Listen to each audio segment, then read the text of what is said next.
You are 23 years old and you work at a dim sum restaurant in Mongkok. Your uncle got you the job. He washes dishes in the back. You deliver orders and clean tables. The pay is low. You live in a small apartment with your mother and your younger sister. Your father died when you were 12. Lung cancer from working at the docks. One night, 3 men come into the restaurant after closing. The owner, Mr. Wong, looks nervous. He tells you to go home early. You are putting on your jacket when you hear shouting. You look through the kitchen door window. One of the men has Mr. Wong by the collar. He is slapping him. Mr. Wong owes money. You know this? Everyone knows this. The restaurant has been losing customers for months. You should leave. Your mother is waiting. Your sister needs tuition money for school. But you do not leave. You walk back in. You pick up a metal wok from the counter. You hit the man holding Mr. Wong on the back of his head. He falls down. The other 2 men look at you. You think they will attack you. Instead, one of them smiles. He asks your name. You tell him. He asks if you have a job tomorrow. You say yes. He says not anymore. He gives you a phone number written on a napkin. He says call this number at noon. He says someone wants to talk to you. The 3 men leave. Mr. Wong does not thank you. He tells you to never come back. You are fired. You do not sleep that night. You stare at the phone number. At 11:30 in the morning, you call. A voice answers. It says, be at the Wan Chai Ferry Pier at 2 in the afternoon. Wear black. You do not own black clothes except for 1 pair of black jeans. You wear those. You borrow a black jacket from your neighbor. At the pier, a black Mercedes pulls up. The window rolls down. It is the man who smiled at you. He tells you to get in. You get in. The car drives to a building in Kowloon. You go to the 4th floor. The elevator opens into a large room. There are 20 men sitting around tables playing cards and smoking. They look at you. No one speaks. The man who brought you walks to a door at the back. He knocks 3 times. A voice says enter. He goes in. He comes out 2 minutes later. He tells you to go in.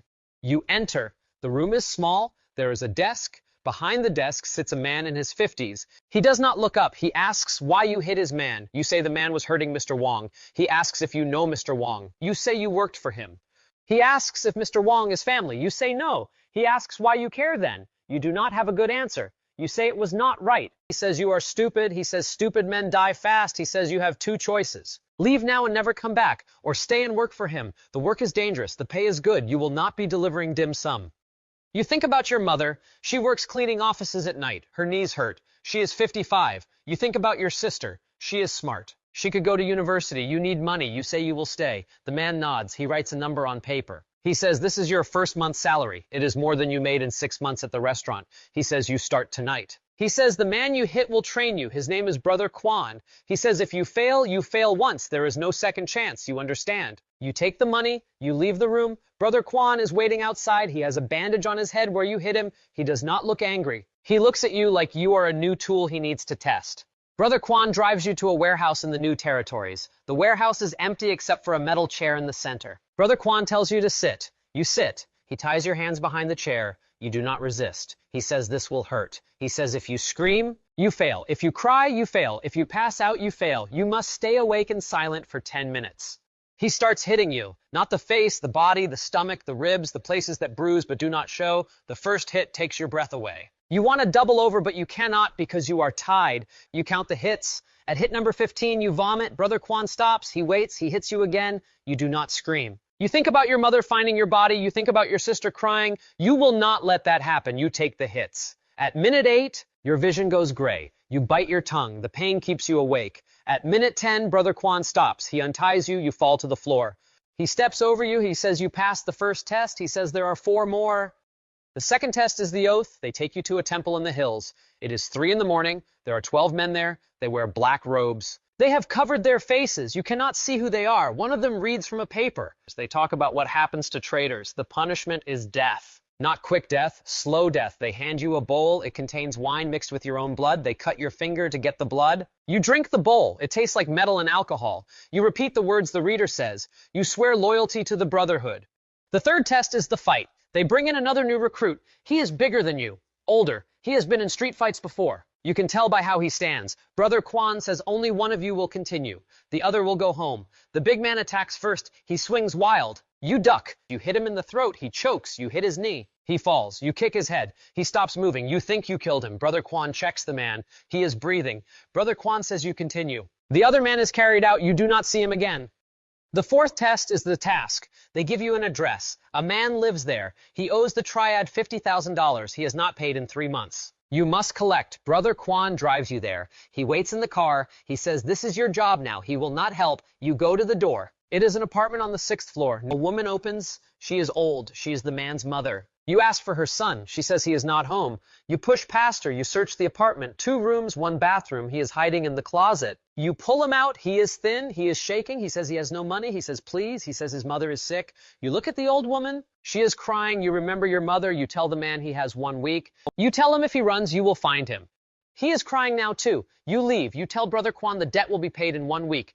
The 5th test is the loyalty check. They tell you to meet them at a police station. They say a brother has been arrested. You must go inside and ask to see him. They say you must give him a message. The message is in an envelope. You know this is a test. You know the police will question you. You know if you open the envelope, you might find drugs. You might find something illegal. You go anyway. At the station, you ask to see the prisoner. The officer asks your name. You give a fake name. The officer asks your relationship to the prisoner. You say you are his cousin. The officer takes the envelope. He opens it. Inside is a blank piece of paper. The officer looks at you. He knows who you are. He knows what you are. He says the prisoner does not want visitors. He says go home, you leave. Outside, Brother Kwan is waiting. He says you passed. You did not run. After the 5 tests, there is a ceremony. They say you are now a 49er, the lowest rank, but you are inside. You are one of them. You have brothers now. You have protection. You have purpose. You go home to see your mother. You give her money. You tell her you got a new job. Security work. She does not believe you, but she takes the money. She says be careful. She says she prays for you. You do not tell her that you cannot leave. That would mean death. You hug her. You leave. Your first real job is debt collection. You work with 2 other 49ers. Their names are Little Eye and Fat Chung. You drive around Hong Kong in a white van. You visit shops and restaurants. Most pay protection money on time. They know the schedule. They have a red envelope ready. Sometimes they offer tea. You drink the tea. You are polite. These people are not enemies. They are customers. The Triad protects them from other gangs, from robbers, from troublemakers. In exchange, they pay. It is a business. Your second job is territory enforcement. A rival gang from Macau has opened an illegal gambling den in your area. If they operate here, they must pay your Triad. They have not paid. They have not asked permission. You go with 10 men, you carry metal pipes, you do not carry guns. The gambling den is in the basement of a restaurant. You walk through the kitchen. The cooks see you. They do not stop you. They look down. They know what is happening. You kick open the basement door. You shout for everyone to leave. They run. They do not want trouble. The Macau gang has 3 men there. They stand up. They have knives. You have pipes. Numbers favor you, but they do not run. They are proud. They say their boss will hear about this. You say good. Tell him to pay for operating in your territory. Until then, this place is closed. One of them attacks. He slashes at Fat Chung. Fat Chung blocks with his pipe. The knife breaks. Fat Chung hits the man's arm. You hear the bone crack. The other 2 stop. They see you are serious. They help their friend up. They leave. You smash the gambling tables. You smash the machines. You take the money from the cash box. $20,000. You leave. The restaurant owner comes out. He is crying. He says he did not know. He says they forced him. You believe him. You tell him if anyone asks, he saw nothing. You give him $1,000 for the damage. He is surprised. You say we are not animals. We are businessmen. We pay for what we break. 6 months pass. You are good at your job. You collect debts without violence when possible. Brother Kwan notices. He promotes you. You are now a red pole. Your area is Wan Chai. It is valuable. Many bars, many nightclubs, many tourists, much money. A Japanese Yakuza group wants to open hostess bars in Wan Chai. They do not ask permission. You find out where the Yakuza are staying, a hotel in Central. You send men to watch. You learn their routines. There are 8 of them. They go to the same restaurant every night, a Japanese place. You wait 3 days. On the 3rd night, you act. You attack them in the parking garage. 20 of your men, pipes and knives. No, you want to send them home injured. You want them to tell their bosses that Hong Kong is not easy. It works. 3 days later, the Yakuza leave Hong Kong. They do not open their bars. Your reputation grows. Your success brings money. You buy a better apartment. You buy a car. You buy your mother a house in the safer part of the city. She asks where the money comes from. You say investments. She knows you lie, but she accepts the house. Your sister goes to university. She studies law. She does not know what you do. You hope she never knows. 1 year later, you're 30 and a white paper fan. Rich and powerful. You sit with the boss, the same man from 6 years ago. He's old, sick, dying. A power struggle is coming. You're a candidate to replace him. But power has a price. Police have watched you for years. They can't prove crimes, but they wait. They find your weakness, your sister. She's a lawyer now, clean, knows nothing. They threaten her, investigate her, create evidence. Unless she helps them, unless she wears a wire. She comes to you crying. The only good thing in your life and your world has found her. You have choices. Kill the officers? Run? Sacrifice yourself? You tell her to cooperate. Feed them small things. You meet the boss. Tell him about the pressure, your sister, that you might step back. He knows everything. Says that's why he chose you. Other candidates want war. He wants balance, survival, shadows. You will be next boss. Announced next week. You leave his house and drive to the harbor. You look at the water, thinking about jumping in.